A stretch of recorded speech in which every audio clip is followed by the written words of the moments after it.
Right, I've started cutting out the wood support for the transom, and what I've got hold of is I think it's about 26mm ply. And what I'm going to do, I've cut that out. I'm going to do it in 3 pieces. I think it's going to be too hard to do it in one. So if I do the centre one first, and as you can see, I've chamfered the edges down on top, and also I've chamfered down the edges down the bottom as well.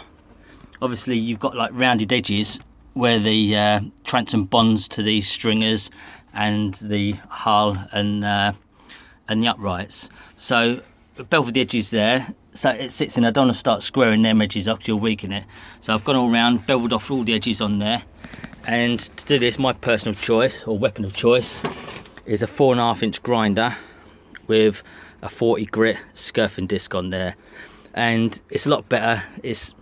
You don't get hurt so much if you catch yourself, and you can do it with one hand and hold the wood with the other hand, where if you used a planer, then you're likely to do yourself some damage if you just touch yourself with it. So just gone all round. If it's just rubbing a little bit, as I say, you can use a scurfer, just take it off a little bit, and you can shape it a lot easier as well than with a planer. And you can just pick it up and put it down. So I've cut that round, and that fits fairly well inside. Better than that. Right there. So that's gone in there, and obviously I can fill around the sides with putty or like bridging compound, something like that. So what I'm going to do is I'm going to measure in about 40mm, and I'm going to cut down there. I'm going to put a rebate in there, so I'm going to cut it in half, like we'll score it down there with a skill saw, and then I'm going to router it out halfway through, and then I'm going to put like a rebate on there. And then when I put the sides on there, I can do the same with a rebate on top. I can glue it and I can screw through it, and that way it'll just tie it all in together a little bit better than a butt joint, which probably wouldn't be any good. You just rely on the fiberglass.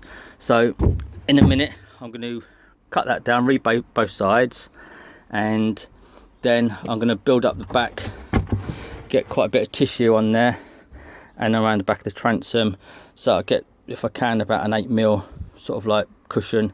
And then I'm going to fix it through, maybe screw it through the back of the transom and pull it onto it until it goes off.